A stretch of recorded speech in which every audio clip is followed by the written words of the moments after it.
Ciri yang keempat, orang-orang yang betul-betul menjadi hamba Allah. Kata Allah dalam surah Al-Furqan ini, yaitu orang-orang yang senantiasa berkata, ya Tuhan kami, jauhkan azab api neraka dari kami dan juga dari keluarga kami, ya Allah. Bapak, Ibu, Ayah, Bunda, ini doa yang luar biasa. Maka sehabis salat, kita diajarkan oleh ulama-ulama kita, diajarkan oleh kiai-kiai kita, diajarkan oleh habaib-habaib kita, untuk jangan dulu beranjak dari tempat duduk kita sebelum membaca zikir. Apa zikirnya? Allahumma ajirna minan nar, Allahumma ajirna minan nar, Allahumma ajirna minan nar. Ya Allah, jauhkan aku dari siksaan api neraka. Ya Allah, lindungi aku dari siksaan api neraka. Orang yang membaca ini ba'da subuh 7 kali minimal, kemudian ba'da maghrib 7 kali, pagi dan petang, yang disebutkan oleh ulama-ulama kita, membaca kalimat zikir ini pagi dan petang 7 kali, maka dia akan dibebaskan dari azab neraka jahanam oleh Allah Subhanahu wa ta'ala. Kemudian jangan lupa Bapak Ibu sekalian, ketika kita tahiyat akhir, ada satu doa yang diajarkan oleh baginda Nabi Muhammad sallallahu alaihi wasallam sebelum kita salam ke kanan, salam ke kiri. Apa doanya? Allahumma inni a'udzubika min azabi jahannam. Ya Allah, aku berlindung kepadamu dari azab neraka jahannam. Wa min azabil qabri, dari azab kubur, ya Allah. Wa min fitnatil mahya wal mamat, dari fitnah kehidupan dan fitnah kematian. Kemudian yang keempat, wa min syarri fitnatil masihid dajjal, dan dari fitnah masihid dajjal. 4 ini yang kita pinta perlindungan dari Allah Subhanahu wa ta'ala ketika kita tahiyat akhir di salat 5 waktu kita. Insya Allah doa yang diajarkan baginda Nabi ini diijabah oleh Allah bagi orang-orang yang suka melakukannya. Bapak, Ibu, Ayah, Bunda yang dirahmati Allah Subhanahu wa ta'ala. Kemudian ciri yang kelima, hamba-hamba Allah Subhanahu wa ta'ala yang disebutkan dalam surah Al-Furqan, alladzina la yad'una ma'allahi ilahan akhar wa la yaqtulunna an-nafsa allati harramallahu illa bil haqq wa la yaznun wa man yaf'al dhalika yalqa asama. Kemudian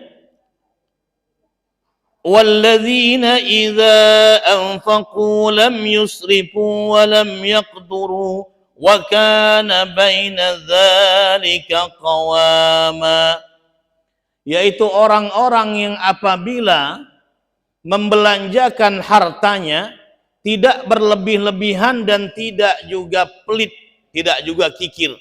Bapak, Ibu, Ayah, Bunda, ciri-ciri ibadur rahman itu apabila dia punya harta banyak, dia tidak kikir. Apabila dia punya harta banyak, dia tidak menghambur-hamburkan hartanya ke jalan yang tidak dibutuhkan, ke jalan yang sia-sia. Tapi dia senantiasa membelanjakan harta yang diberikan kepadanya oleh Allah Subhanahu wa ta'ala di jalan yang Allah ridhai. Dia berikan sebagian hartanya, dia sisihkan sebagian hartanya ke pondok-pondok pesantren untuk pembangunan pondok pesantren. Dia sisihkan hartanya untuk rumah-rumah tahfidz.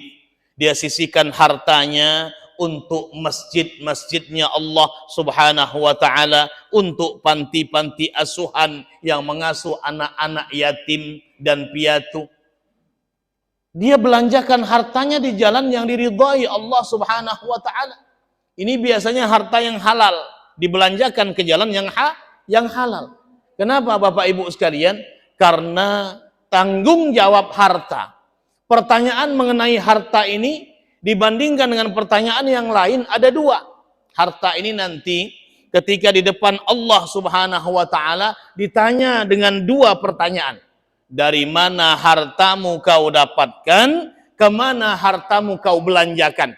Ini Bapak Ibu, dua ini. Kalau selamat dua pertanyaan ini, insya Allah harta ini akan membawa kita ke dalam surga Allah Subhanahu wa taala. Ibu, Bapak, Ayah, Bunda, harta yang kita punya akan dapat kita ambil nanti ketika kita meninggal dunia. Harta yang kita punya dapat kita ambil nanti di hadapan Allah di yaumul qiyamah. Dititipkan di masjid, titipkan di pondok pesantren, titipkan di panti asuhan, rumah-rumah tapid, masjid, musalla dan lain sebagainya. Bapak, Ibu, Ayah, Bunda yang dirahmati Allah Subhanahu wa taala. Saya kemarin punya jamaah umroh. Jamaah umroh saya ini suami istri. Jadi ini yang sebenar-benarnya punya gelar SPDI, Bapak Ibu sekalian. Apa SPDI, Ustaz? Sudah punya dua istri, Bapak Ibu. Ya, jadi yang sudah punya dua istri boleh ini dapat gelar SPDI. Sudah punya dua Jadi istrinya dibawa, Bapak Ibu sekalian. Istri yang tua dan istri yang muda dibawa umroh juga. Orang Mariana, Banyuasin, Bapak Ibu. Ini dia punya sawit kira-kira lebih kurang 100 hektar. Dia punya alat berat itu lebih kurang ada 15 alat berat. Ekskavator, Bapak Ibu sekalian. Dan banyak lagi aset-aset yang lainnya. Ustadz, saya mau terus terang, Ustadz. Saya ini 2 tahun yang lalu, Ustadz, saya ini masih jahiliyah, dia bilang. Jahiliyah bagaimana, Bapak? Saya bilang, saya ini orangnya suka nyabu, Bapak. Maksud Bapak nyarapan bubur gitu? Oh bukan, nyabu, betul-betul nyabu, Pak. Dia bilang begitu. Saya ini suka main perempuan, Ustaz. Loh, istri Bapak 2, masih main perempuan, Pak? Iya. Jadi Bapak Ibu sekalian, main perempuan biasa bagi dia. Perempuan itu disekap di rumah dia di Jambi, maaf ngomong, maka saya tidak sampaikan siapa namanya, ya. Nah, saya tidak sampaikan siapa namanya, di mana rumahnya, Bapak Ibu sekalian, alamatnya maksudnya, supaya menjaga kerahasiaan ini, Bapak Ibu sekalian. Jadi dia cerita sama saya, karena satu kamar dengan saya, ceritalah dia. Main perempuan itu, perempuan saya sekap 1 bulan, Ustadz, ya. Untuk memenuhi nafsu biologis saya bayar setiap malam 1 juta, ya. Selama 1 bulan saya bayar dia 30 juta. Cantik, ya, dari Bandung ini, Bapak Ibu sekalian, ya. Awewek Bandung, Bapak Ibu sekalian, gelis-gelis, Masya Allah. Kemudian Bapak Ibu sekalian, dia bilang saya nyabu itu sehari tidak kurang dari 6 juta, Ustaz. Nyabu saya sendiri, 6 juta saya nyabu setiap hari. Itu 2 tahun yang lalu, Ustaz. Sekarang saya ingin bertaubat kepada Allah Subhanahu wa taala. Apakah Allah terima taubat saya? Insya Allah. Sepanjang Bapak benar-benar ingin taubat kepada Allah dengan taubatan nasuha, Allah pasti akan menerima taubat Bapak, saya bilang. Taubat tidak hanya diterima di kota suci, tapi juga di Indonesia. Bapak munajat kepada Allah, Bapak mohon ampun kepada Allah, pasti diterima taubat Bapak kepada Allah Subhanahu wa taala. Bapak, Ibu, Ayah, Bunda, ini orang yang kemudian mengganti perbuatan dosanya di masa lalu dengan perbuatan baik di masa sekarang. Kemudian dia sisihkan hartanya untuk pondok-pondok pesantren. Ya Bapak, sekali-kali lah pondok pesantren saya bilang tolong diberi bantuan. Dia bantu pondok pesantren kami. 2 ton beras, Bapak Ibu sekalian, sama 100 dus mie goreng instan itu, Bapak Ibu. Alhamdulillah, saya bilang ini untuk makan santri-santri. Alhamdulillah, berkah bagi Bapak, saya bilang. Bapak, Ibu, Ayah, Bunda, saya ingin mengatakan bahwasanya orang-orang yang dahulunya kemudian mereka berbuat kemaksiatan kepada Allah Subhanahu wa taala, berbuat dosa kepada Allah Subhanahu wa taala, jarang salat, puasanya bolong-bolong, suka berzina, suka nyabu-nyabu, minuman keras dan lain sebagainya. Kalau dia betul-betul bertaubat kepada Allah, kemudian mereka membelanjakan hartanya di jalan Allah Subhanahu wa taala, Maka kata Allah apa? Ulaika yubaddilullahu sayyi'atihim hasanat wa kana Allahu ghafurur rahima. Mereka lah orang-orang yang mengganti perbuatan-perbuatan buruknya dengan perbuatan-perbuatan baik, dan Allah Maha Pengampun lagi Maha Penyayang.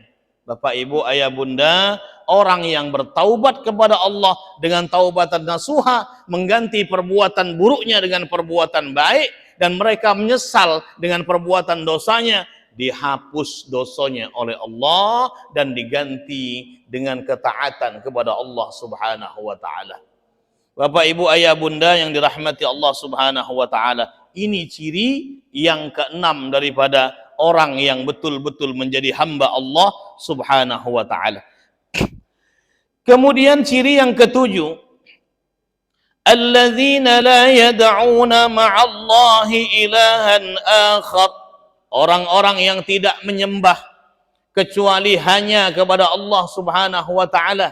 Bapak, Ibu, jangan pernah menyekutukan Allah Subhanahu wa taala. Jangan pernah kita menyembah kepada Allah tapi juga menyembah kepada syaitan. Menyembah kepada Allah juga menyembah kepada jin. Menyembah kepada Allah juga menyembah kepada jimat dan lain sebagainya. Maka menyembah kepada Allah tidak boleh kemudian kita bersamaan dengan menyembah kepada yang lain daripada Allah Subhanahu wa taala. Ini ciri orang-orang yang betul-betul beriman dan hamba Allah Subhanahu wa taala. Kemudian yang selanjutnya, wala yaqtulunna an-nafsa allati harramallahu illa bil haqq, dan mereka tidak menumpahkan darah, membunuh jiwa yang diharamkan oleh Allah Subhanahu wa taala illa bil haqq, kecuali dengan jalan yang benar. Maksudnya, Ustaz, bagaimana jalan yang benar?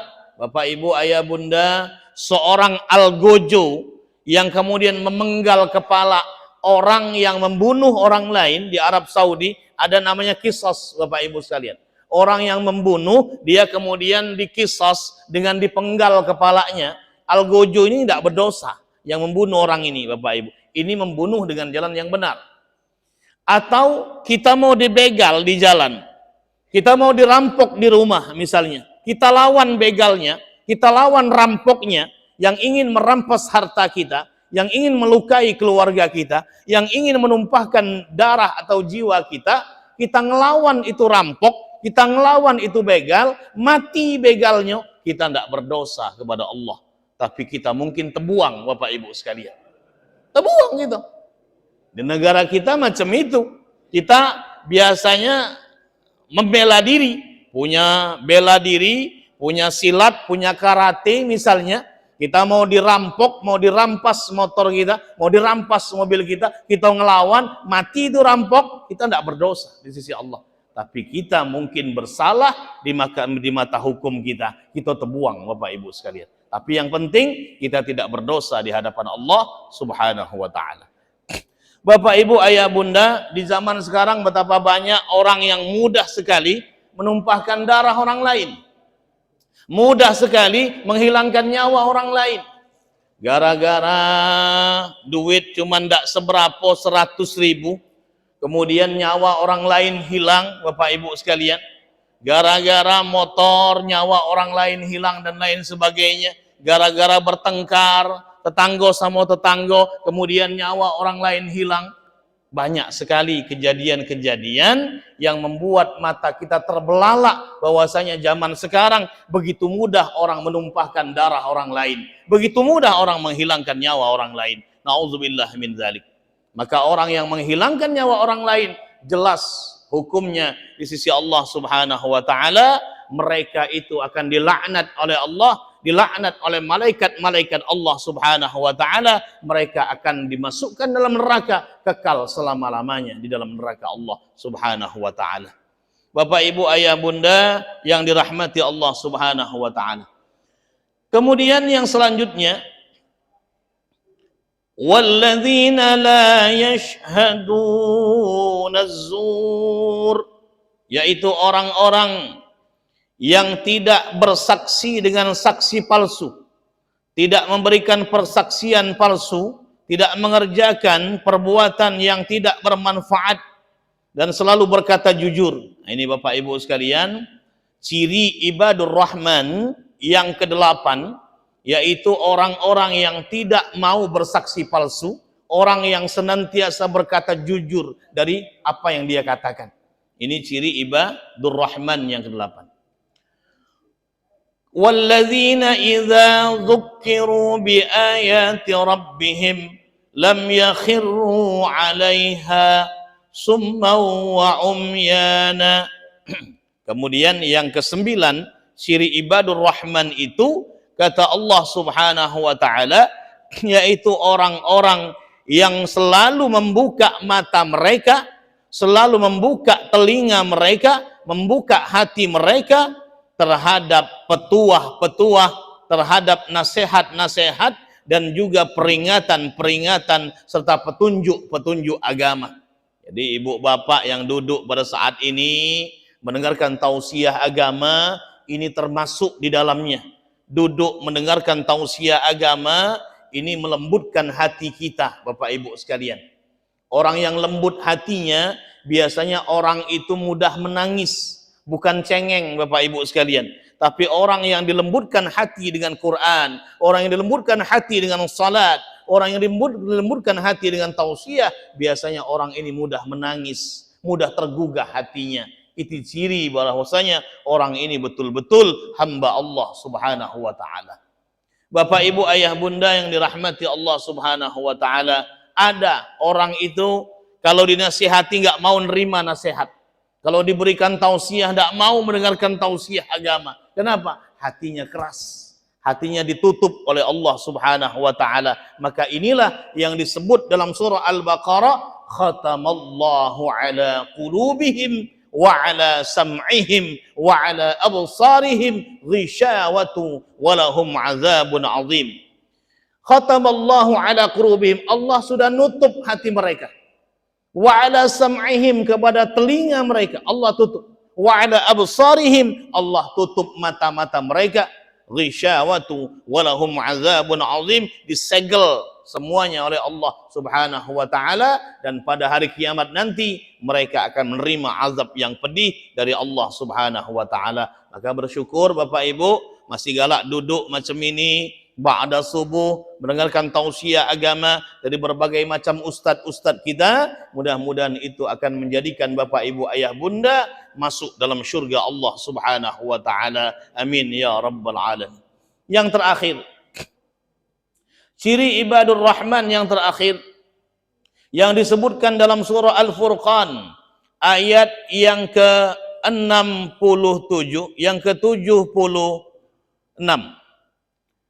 Walladzina yaquluna rabbana hab lana min azwajina wa dhurriyyatina qurrata a'yun waj'alna lil muttaqina imama.